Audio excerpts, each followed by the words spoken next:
اعوذ باللہ من الشیطان الرجیم بسم اللہ الرحمن الرحیم السلام علیکم ورحمۃ اللہ وبرکاتہ۔ دوستو، پیش خدمت ہے ایک ایسا عمل جو آپ کو مالدار کر دے گا، ایک انتہائی آسان عمل جو آپ کو مالدار کر دے گا۔ ایک بار ضرور آزمائیے۔ میں پہلے اس عمل کا ایک ویڈیو میں نے ان لوگوں دوستوں کے لیے بنایا تھا جو بے روزگاری کا شکار تھے، اور اس کا بڑا اچھا فیڈ بیک مجھے ملا، اور آج بھی یہ عمل بے روزگاری کو بھی دور کرتا ہے۔ ایسے میرے بہن بھائی دوست جو کاروبار کرتے ہیں اور ان کا کاروبار چلتا نہیں ہے، اس کے اضافے، اس کے بڑھانے کے لیے، کاروبار کی ترقی کے لیے بھی یہ عمل بہت زبردست سوٹیبل ہے۔ اور اس کے علاوہ دولت، پیسہ، کاروبار، اس کے علاوہ بھی اگر زندگی میں کوئی خواہش آپ کے دل میں ہے، چاہے وہ ذاتی گھر کی ہے، چاہے وہ کسی بچے کی اعلیٰ تعلیم کی ہے، بچوں کی ترقی کے لیے ہے، تو آپ اس وظیفے سے، اس عمل سے، جو کہ بہت آسان ہے کرنے میں، اس کی مدد سے آپ وہ جو مقاصد ہیں ان کو بھی آپ حاصل کر سکتے ہیں۔ یعنی دوسرے لفظوں میں اگر میں یہ کہوں کہ جناب آل ان ون ہے، اس کے اندر ہر چیز جو ہے، یعنی کہ جیسے کہتے ہیں نا کہ سمندر کو کوزے میں بند کرنا، تو یہ ایسے ہی ہے کہ ایوری تھنگ جو ہے وہ اس کے اندر شامل ہے۔ لیکن بات ہوئی ہے نا، دیکھیے، میں جب آپ لوگوں کی پریشانیاں سنتا ہوں، جس کے معاملے میں مختلف بہن بھائیوں سے بات ہوتی ہے اور وہ اپنے مسائل کا ذکر کر رہے ہوتے ہیں، تو کچھ چند چیزیں میں اکثر سوچتا ہوں، کیونکہ یہ سب چیزیں پریکٹیکلی میں خود سب فیس کر چکا ہوں، اور جب میں اپنی زندگی کے ان بہترین دنوں کے اندر آیا ہوں تو میں نے ان سب چیزوں کی اصلاح کی۔ جب احادیث کا مطالعہ کیا، بزرگوں سے ملے، رہنمائی حاصل کی، بھئی پہلے تو اپنی اصلاح کرنی ہے نا، تو اپنی اصلاح میں کیا ہے؟ بھئی احادیث سے یہ ثابت ہوا کہ رسول اللہ صلی اللہ علیہ وسلم نے کیا کہا؟ فرمایا کہ آپ سلام کرنے میں پہل کریں۔ آسان عمل ہے، کون کرتا ہے؟ نہیں کرتے۔ اس کی عادت ڈال لیجئے، ہر وقت باوضو رہنے کی کوشش کریں۔ یعنی دیکھیے کتنے وظائف آپ کرتے ہیں، لیکن سرکار سے جب کسی نے پوچھا تھا، سرکار دو عالم صلی اللہ علیہ وسلم سے، کہ جناب رزق کا کوئی عمل بتا دے، تو آپ نے کہا تھا کہ ہر وقت وضو میں رہا کرو، رزق بڑھ جائے گا۔ آسان سا طریقہ۔ کیا بڑے بڑے وظیفے کر رہے ہیں، عمل کر رہے ہیں، تسبیحیں کر رہے ہیں، صرف یہی ایک عمل ہی قائم کر لیں، باوضو رہا کریں، باوضو رہنے کی کوشش کیا کریں۔ تو یہ چیزیں ہیں۔ بھئی ٹوٹا ہوا کنگھا استعمال نہ کریں، گھر میں ٹوٹا ہوا برتن استعمال نہ کریں، ٹھیک ہے، مہمانوں کے آنے پر منہ نہ بنایا کریں، ٹھیک ہے، بیٹی کی پیدائش پر جو ہے وہ منہ نہ بنایا کریں، یہ رحمت اللہ کی۔ تو اس طرح کے جتنے بھی جو چیزیں ہیں وہ اپنی اصلاح تو آپ کریں۔ ہم یہ کر نہیں رہے، کھانا کھاتے وقت بسم اللہ پڑھ لیں، نہیں کرتے، تو کھانا کھانے سے پہلے ہاتھ اچھی طرح دھو لیں۔ یہ چھوٹے چھوٹے عمل ہیں نا، یہ ہم نہیں کرتے، اور پھر اس کے لیے پریشان رہتے ہیں۔ تو اپنی اصلاح کی تو ضرورت ہے۔ تبھی تو میں یہ کہتا ہوں کہ سب سے زیادہ ضرورت وہ ادھر یا ادھر دیکھنے کی نہیں ہے، اپنے اندر دیکھنے کی ہے، خود کے اندر جھانکنے کی ہے کہ ہم سے مسٹیکس ہو کدھر رہی ہیں، ٹھیک ہے۔ لوگ یہ کہتے ہیں جی نہیں، اس سے کوئی، دیکھیے ہمارے نبی نے جو ایک ضابطہ حیات آپ کو دے دیا ہے نا، تو ہم نے اس کو پریکٹیکلی اس پر امپلیمنٹ کرنا، ہماری زندگی گزارنے کا طریقہ اسوہ حسنہ ہے، وہ اس کے علاوہ کچھ نہیں ہے۔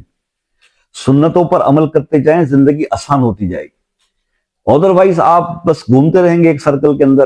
جب تک اس سرکل سے اگر باہر نکلنا ہے تو باہر نکلنے کے کیا ہوگا؟ اپنی ہیبٹس کو، اپنی عادات کو چینج کرنا ہے، اور چیزیں بہتر ہوتی چلی جائیں گی۔ یہاں مسئلہ یہ ہے کہ ہر انسان کی یہ خواہش ہے کہ پوری دنیا بدل جائے، پوری دنیا کو وہ چینج کرنا چاہتا ہے، خود کو چینج نہیں کرنا چاہتا۔ اور جب تک اپنے آپ کو چینج نہیں کرے گا بھائی، تو اس وقت تک باہر تبدیلی نہیں آ سکتی۔ تو اپنی اصلاح کی طرف کوشش کیجئے، معاشرہ خود ہی سدھر جائے گا، ہر چیز بہتر ہو جائے گی، اور آپ کے خود کے حالات بہتر ہونا شروع ہو جائیں گے۔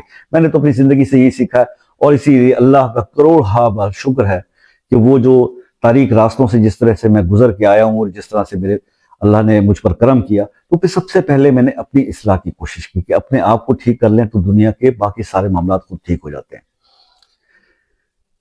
یہ ایک عمل جو ہے آپ کو کرنا ہے، فجر کی نماز جب آپ پڑھتے ہیں، فجر کی نماز یعنی سنتوں اور فرض کے درمیان جب فجر کی نماز کے لیے اذان ہو جاتی ہے، آپ سنتیں ادا کر لیں۔ سنتیں ادا کرنے کے بعد آپ یہ عمل کریں۔ اب یہ عمل کیا ہے؟ آپ نے 41 ٹائمز آپ نے یہ پڑھنا ہے۔ اول آخر آپ درود شریف پڑھیں گے، 3 بار درود ابراہیمی پڑھ لیں پہلے، اس کے بعد آپ 41 دفعہ یہ پڑھیں، یا عزیز ہو یا اللہ ہو، یا باسط ہو یا اللہ ہو۔ یہ میں 3 بار دہرا رہا ہوں، ایک بہن بار بار کمنٹ کرتی ہیں کہ کوئی بھی عمل یا وظیفہ آپ بتاتے ہیں 3 بار دہرا دیا کریں.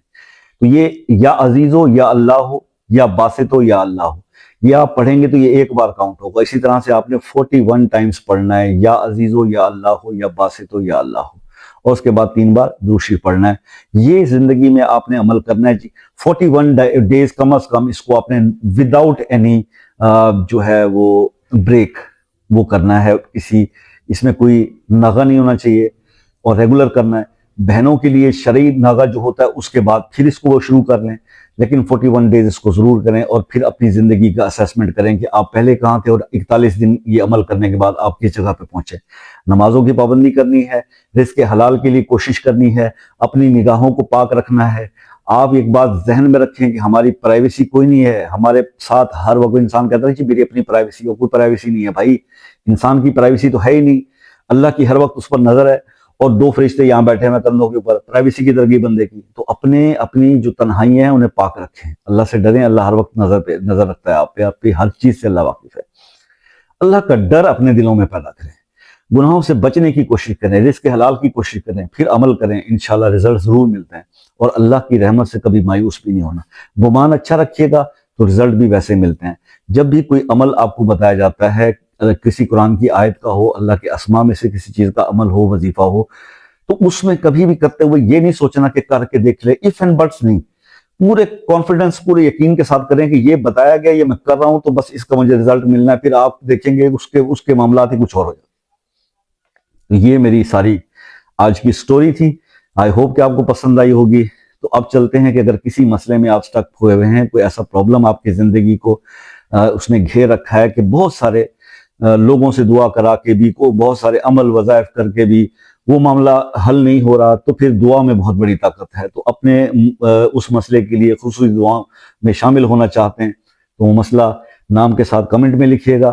اور اگر وہ مسئلہ جو ہے پرسنل ڈسکس کرنا ہے، پرائیویٹ ہے، تو آپ واٹس ایپ پر رابطہ کر لیں. واٹس ایپ میں پاکستان میں عصر کی نماز کے بعد ٹائم ہے. UK USA Canada New Zealand Australia کے دوسرے ممالک کے میرے دوست، ان کے لیے ہمیشہ میں بہت ان کا ایک تھینکس بھی پے کرتا ہوں کہ مجھے جتنی support UK USA New Zealand Australia اور کینیڈا سے ہے، ایسے ہی ساؤتھ افریقہ بھی اب اس کے نمبر میں آ گیا، اور اٹلی اور فرانس اور بیلجیم سے بھی یہاں لوگ آ رہے ہیں. تو میں ان کا بہت شکر گزار ہوں. آپ لوگوں سے یہ بہت اچھا ہے کہ آپ لوگ ٹائم لے لیتے ہیں پہلے کال کرنے کا، تو آپ کو بودریشن نہیں ہوتی. اسی طرح سے وقت لے لیا کریں اور اس کے بعد کال پہ اپنا مسئلہ بیان کر دیا کریں. پوری رہنمائی دی جائے گی، اس کے کوئی چارجز نہیں ہے. آپ کو جو ہے پوری جو ہمارے پاس علم ہے وہ آپ کے ساتھ شیئر کر لیا جاتا ہے، اور اللہ تعالیٰ آپ کے ان مسئلوں کو حل فرمائے. اللہ تعالیٰ سے ہمیشہ ہی دعا رہی ہے کہ یا رب العالمین، ہم گناہ گار تیرے بندے ہیں، ہم پر اپنا کرم والا معاملہ فرما. یا رب العالمین، ہمارے عمل میں کوئی جان نہیں. یا رب العالمین، اپنی رحمت کے صدقے سے ہمیں بخش دے، اپنی رحمت کے وسیلے سے ہمیں بخش دے. اپنے پیارے محبوب حضرت محمد مصطفیٰ رحمت للعالمین کے صدقے سے یا اللہ ہمیں بخش دے، ہماری گناہوں کو بخش دے، اور ہماری دنیا بھی سنوار دے، ہماری آخرت بھی سنوار دے، ہماری جائز خواہشات کو بھی پورا فرما دے. یا رب العالمین، اس رمضان کے صدقے جو لوگ بے اولاد ہیں انہیں اولاد عطا فرما دے، جو بے روزگار ہیں انہیں روزگار عطا فرما دے، جو کاروبار کے نہ چلنے کی وجہ سے پریشان ہے یا رب العالمین ان کی پریشانی کو دور فرما دے. یا رب العالمین، جو لوگ بیمار ہیں انہیں شفا عطا فرما دے. یا رب العالمین، جو لوگ قرض دار ہیں ان کا قرض ادا کرنے کے لیے کوئی بندوبست عطا فرما دے. یا رب العالمین، جو لوگ تیرا گھر اور روزہ رسول اللہ صلی اللہ علیہ وسلم کے حاضری کے خواہش مند ہیں، مجھ سمیت سب لوگ، یا اللہ ان کی خواہش اس رمضان کے صدقے پوری فرما دے. آمین ضرور کہا کیجئے. آپ جانتے نہیں کہ آمین میں کتنی طاقت ہے. آپ کی آمین فرشتوں کی آمین سے مل جائے، دعائیں قبول ہو جاتی ہیں. 40 لوگ آمین کہتے ہیں، دعائیں قبول ہو جاتی ہیں. دعا کرنے میں، دعا دینے میں، دعا مانگنے میں شرمندگی کبھی نہ کیا کیجئے اور کمی نہ کیا کیجئے. آپ سے ہمیشہ دعاؤں کی درخواست رہتی ہے. دعاؤں میں یاد رکھیے گا. زندگی رہی تو نیکسٹ ویڈیو میں ملاقات ہوگی. تب تک کے لیے اجازت دیجیے. اللہ حافظ.